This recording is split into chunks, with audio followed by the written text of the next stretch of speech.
मनुष्य का जीवन सुख दुख, उतार चढ़ाव, आशा निराशा और संघर्षों से भरा हुआ है। हर व्यक्ति अपने जीवन में शांति चाहता है, लेकिन वह शांति उसे अक्सर बाहर की चीजों में खोजने की आदत डाल लेता है। कोई धन कमाकर सुख ढूंढता है, कोई पद और प्रतिष्ठा में संतोष खोजता है, तो कोई भोगविलास में। लेकिन इतिहास गवाह है कि जिन लोगों के पास अपार संपत्ति, राजपाट, साम्राज्य और वैभव रहा है, वे भी भीतर से अशांत रहे हैं। यह इस बात का प्रमाण है कि वास्तविक शांति बाहर की वस्तुओं से नहीं आती, बल्कि यह मन के भीतर से उपजती है। यही कारण है कि गीता बार बार यह सिखाती है कि मन को जीतना ही सबसे बड़ी उपलब्धि है और मन की शांति ही सबसे बड़ी संपत्ति है। भगवद गीता का संवाद स्वयं ऐसी ही परिस्थिति में हुआ था, जब अर्जुन का मन विचलित हो गया था। कुरुक्षेत्र के युद्ध भूमि में जब अर्जुन ने अपने अपने बंधु बांधवों, गुरुओं और मित्रों को सामने देखा तो उसका मन अस्थिर हो गया। उसने सोचा कि मैं इन्हें कैसे मार सकता हूँ, भले ही राज्य और वैभव मिल जाए, पर यह सब रिश्तेदारों की हत्या करके हासिल किया गया राज्य कैसा होगा। अर्जुन की यही मानसिक अशांति गीता के जन्म का कारण बनी। श्री कृष्ण ने अर्जुन को समझाया कि जब तक मनुष्य अपने कर्तव्य से भागता है, जब तक वह मोह और आसक्ति में बंधा रहता है, तब तक उसे कभी शांति नहीं मिल सकती। शांति तभी आती है जब मनुष्य अपने धर्म को समझे, निष्काम भाव से कर्म करे और आत्मा के स्वरूप को जाने। गीता का पहला और सबसे गहरा संदेश यही है कि शांति बाहरी उपलब्धियों में नहीं, बल्कि आत्मा के ज्ञान में है। आत्मा न जन्म लेती है, न मरती है। शरीर परिवर्तनशील है, लेकिन आत्मा शाश्वत है। जब मनुष्य यह समझ लेता है कि वह आत्मा है, न कि केवल शरीर, तब उसके भीतर से डर समाप्त हो जाता है। भय ही अशांति का मूल कारण है। जो व्यक्ति नश्वर शरीर को ही सब कुछ मानता है, वह मृत्यु से डरता है, हानि से डरता है, असफलता से डरता है। लेकिन जो व्यक्ति यह जान लेता है कि वह आत्मा है जो कभी नष्ट नहीं होती, उसके मन में अडिग शांति उत्पन्न हो जाती है। शांति का दूसरा स्तंभ है कर्मयोग। श्री कृष्ण कहते हैं कि हर व्यक्ति को अपने कर्तव्य का पालन करना चाहिए, लेकिन उसका फल भगवान पर छोड़ देना चाहिए। जब इंसान केवल फल के लिए काम करता है, तो उसका मन लगातार चिंता और अपेक्षा में उलझा रहता है। अपेक्षा पूरी हो जाए तो अहंकार और लालच बढ़ता है, और पूरी न हो तो दुख और निराशा। यही कारण है कि श्री कृष्ण ने कहा कि केवल कर्म करने का अधिकार तुम्हारे पास है, फल पर तुम्हारा कोई अधिकार नहीं। जब मनुष्य निष्काम होकर कर्म करता है, तो उसका मन स्वतः शांत हो जाता है, क्योंकि अब वह परिणाम से नहीं, बल्कि अपने कर्तव्य से जुड़ा होता है। ज्ञान योग भी मन की शांति का मार्ग है। जब मनुष्य यह जान लेता है कि यह संसार अस्थायी है, हर सुख दुख क्षणिक है, हर मुलाकात बिछड़ने के लिए है, हर प्राप्ति खोने के लिए है, तब वह किसी भी स्थिति में विचलित नहीं होता। वह समझ लेता है कि जीवन का उद्देश्य केवल भौतिक संग्रह नहीं, बल्कि आत्मज्ञान है। इसी ज्ञान से मन में वैराग्य उत्पन्न होता है, और वैराग्य से आती है गहरी शांति। भक्ति योग तो शांति का सबसे मधुर मार्ग है। जब मनुष्य ईश्वर को अपना मानकर प्रेम और विश्वास के साथ उसकी शरण में जाता है, तो उसका मन भार मुक्त हो जाता है। चिंता, भय, मोह सब समाप्त हो जाते हैं, क्योंकि अब वह जानता है कि उसकी रक्षा स्वयं भगवान करेंगे। भक्ति का अर्थ केवल पूजा पाठ करना नहीं है, बल्कि हर स्थिति में भगवान पर भरोसा रखना है। जब इंसान सुख में भी और दुख में भी ईश्वर को याद करता है, तो उसका मन स्थिर रहता है। यही स्थिरता शांति बन जाती है। आज के आधुनिक जीवन में जब इंसान भागदौड़ में इतना उलझ गया है कि उसे खुद के लिए समय नहीं मिलता, गीता का संदेश और भी प्रासंगिक हो जाता है। लोग पैसा कमा रहे हैं, सपने पूरे कर रहे हैं, लेकिन तनाव, अवसाद और बेचैनी बढ़ती जा रही है। असली कारण यही है कि हमने भीतर झांकना छोड़ दिया है। गीता हमें याद दिलाती है कि बाहर का सुख सीमित है, पर भीतर की शांति असीम है। यदि हम भीतर से संतुष्ट हैं, तो बाहरी परिस्थितियां हमें डिगा नहीं सकती। शांति का अर्थ यह नहीं कि हमारे जीवन में चुनौतियां नहीं होंगी, बल्कि शांति का अर्थ यह है कि चुनौतियों के बीच भी हमारा मन संतुलित रहे। गीता कहती है कि योगी वही है जो सुख दुख, लाभ हानि, जय पराजय में समान रहता है। जब मन इस समानता को सीख लेता है, तभी वास्तविक शांति आती है। निष्कर्ष यही है कि मन की शांति ही सबसे बड़ी संपत्ति है। धन और वैभव क्षणिक हैं, लेकिन शांति के बिना उनका कोई मूल्य नहीं। गीता हमें यही सिखाती है कि आत्मा के ज्ञान, निष्काम कर्म और ईश्वर की भक्ति से मन को शांत किया जा सकता है। जब मन शांत हो जाता है, तो जीवन के हर पल में आनंद की अनुभूति होती है। यही गीता का अमर संदेश है और यही जीवन की सबसे बड़ी उपलब्धि है। मन की शांति सबसे बड़ी संपत्ति है। यह वाक्य सुनने में जितना सरल लगता है, जीवन में उतना ही गहरा अर्थ रखता है।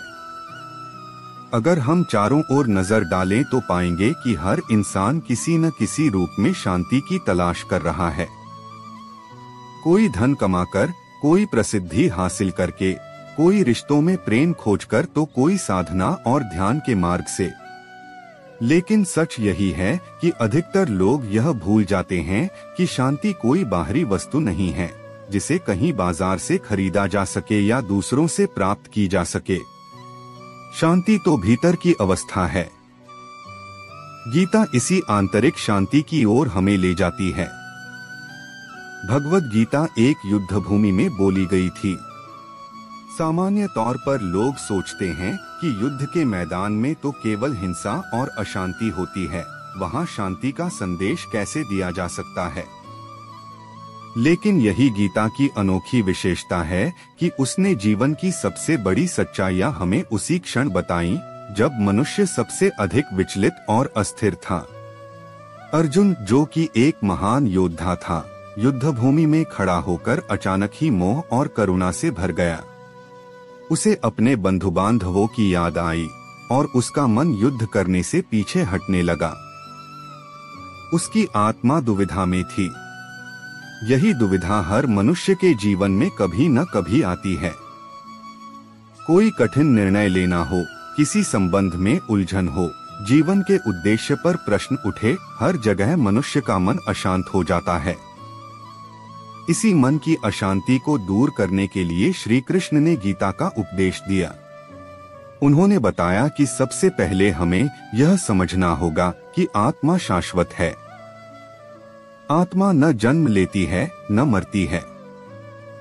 शरीर बदलते रहते हैं, लेकिन आत्मा वही रहती है। जब इंसान यह ज्ञान अपने भीतर उतार लेता है, तब उसका मन स्थिर हो जाता है। मृत्यु का भय मिट जाता है। यही ज्ञान योग की नींव है। ज्ञान से मिलने वाली यह स्थिरता ही शांति का पहला आधार है। शांति का दूसरा आधार है कर्म। जीवन का कोई भी हिस्सा निष्क्रिय होकर नहीं जिया जा सकता। हर पल हम किसी न किसी कर्म में लगे रहते हैं। लेकिन जब यह कर्म केवल स्वार्थ और फल की इच्छा से किया जाता है, तो वह मन को बोझिल और अशांत कर देता है। श्री कृष्ण ने कहा कि हर इंसान का अधिकार केवल कर्म करने पर है, फल पर नहीं। जब हम फल की चिंता छोड़कर केवल अपना कर्तव्य निभाते हैं, तब हमारे भीतर से चिंता समाप्त हो जाती है। सोचिए, अगर हम यह मान ले कि जो परिणाम आएगा वह भगवान की इच्छा होगी और हमें केवल अपना श्रेष्ठ प्रयास करना है, तो मन कितना हल्का हो जाएगा। यही निष्काम कर्म योग है और यही शांति का मार्ग है। तीसरा आधार है भक्ति। भक्ति का अर्थ केवल धार्मिक कर्मकांड या पूजा पाठ नहीं है। भक्ति का सच्चा अर्थ है अपने अहंकार को भगवान के चरणों में अर्पित करना और यह विश्वास करना कि हम अकेले नहीं हैं। जब इंसान जीवन की हर परिस्थिति में भगवान को याद करता है, तब उसका मन बोझ मुक्त हो जाता है, चिंता कम हो जाती है, भय मिट जाता है। भक्ति मन को स्थिर करती है और स्थिरता से शांति आती है। गीता बार बार यह समझाती है कि जो व्यक्ति अपने मन को जीत लेता है वह सबसे बड़ा विजेता है। राजा युद्ध जीत सकता है, करोड़पति धन कमा सकता है, विद्वान ज्ञान अर्जित कर सकता है, लेकिन यदि वे अपने ही मन के दास बने रहें तो सब व्यर्थ है। वही व्यक्ति सच्चा विजयी है जिसने अपने भीतर के मोह, क्रोध, लोभ और वासना को नियंत्रित कर लिया है। जब ये नकारात्मक भावनाएं शांत हो जाती हैं, तभी मन में अमृत जैसी शांति प्रकट होती है। आज की दुनिया में हम देखते हैं कि हर कोई व्यस्त है, हर कोई दौड़ रहा है। सुबह से रात तक भागम भाग है, लेकिन इस दौड़ का अंत कहाँ है? लोग पैसा, पद और शोहरत पाने के बाद भी क्यों बेचैन हैं? इसका उत्तर गीता में है। जब तक इंसान बाहरी वस्तुओं पर अपनी खुशी टिका देता है, तब तक वह कभी संतुष्ट नहीं हो सकता, क्योंकि बाहरी वस्तुएं नश्वर हैं, अस्थायी हैं। आज हैं, कल नहीं होंगी। लेकिन जब इंसान भीतर झांकता है और अपने आत्मस्वरूप को पहचानता है, तब उसे ऐसी स्थायी शांति मिलती है जिसे कोई छीन नहीं सकता। शांति का अर्थ यह नहीं कि जीवन में समस्याएं नहीं होंगी। समस्याएं तो हर समय रहेंगी। गीता का संदेश यह है कि हमें समस्याओं के बीच भी संतुलित रहना सीखना है। सुख आए तो अहंकार न बढ़े, दुख आए तो निराशा न बढ़े। लाभ हानि, जय पराजय, मान अपमान, ये सब परिस्थितियां बदलती रहती हैं। लेकिन जो मनुष्य इनके बीच समान रहता है, वही योगी है, वही शांत है, वही आनंदमय जीवन जी सकता है। मन की शांति को समझने के लिए हमें ध्यान और साधना का अभ्यास करना होगा। ध्यान केवल आंखें बंद करके बैठना नहीं है, बल्कि यह मन को स्थिर करने की कला है। गीता कहती है कि योगी वही है जो अपने मन को अपने वश में कर ले। ध्यान से मन के विचार शांत होते हैं, और जब विचार शांत होते हैं तब आत्मा की रोशनी प्रकट होती है। यही सच्ची शांति है। यदि हम इतिहास में देखें तो पाएंगे कि जिन महापुरुषों ने दुनिया को बदला, उनके पास अपार बाहरी संपत्ति नहीं थी, लेकिन उनके पास मन की शांति थी। बुद्ध ने राजमहल छोड़कर सत्य की तलाश की और अंततः उन्हें शांति मिली। महावीर ने तपस्या और वैराग्य से शांति पाई। स्वयं अर्जुन को जब गीता का ज्ञान मिला, तब उसकी दुविधा और भय मिटा और उसने अपने कर्तव्य को शांति से निभाया। आज के समय में जब मानसिक तनाव और अवसाद की समस्या बढ़ रही है, तब गीता का यह संदेश और भी आवश्यक हो जाता है। लोग बड़ी तनख्वाहें और शानदार जीवन शैली तो पा लेते हैं, लेकिन नींद की गोलियों के बिना सो नहीं पाते। इसका कारण यही है कि मन शांत नहीं है। गीता हमें यह सिखाती है कि सच्ची नींद और सच्चा आराम तभी मिलेगा जब मन बोझ मुक्त होगा, और मन तभी बोझ मुक्त होगा जब हम आसक्ति, भय और लोभ से मुक्त होंगे। मन की शांति हमें धैर्य भी देती है। जब मन शांत होता है तो इंसान हर परिस्थिति में सही निर्णय ले पाता है। क्रोध में, लोभ में या भय में लिया गया निर्णय हमेशा गलत होता है, लेकिन शांत मन से लिया गया निर्णय हमेशा सही और दीर्घकालिक होता है। इसलिए शांति केवल व्यक्तिगत आनंद नहीं है, बल्कि यह जीवन की सफलता की कुंजी भी है। गीता का अंतिम और सबसे सुंदर संदेश यही है कि जब मनुष्य अपना संपूर्ण जीवन भगवान को समर्पित कर देता है, तो वह मुक्त हो जाता है।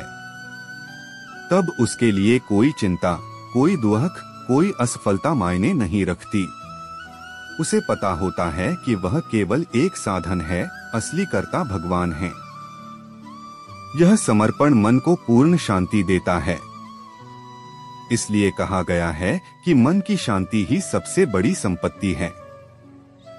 धन खो जाए तो दोबारा कमाया जा सकता है, संबंध टूट जाए तो नए बनाए जा सकते हैं, लेकिन यदि मन अशांत हो गया तो सब कुछ व्यर्थ है। और यदि मन शांत है तो कठिन से कठिन परिस्थिति भी हमें हरा नहीं सकती। गीता इसी शांति की ओर हमें ले जाती है।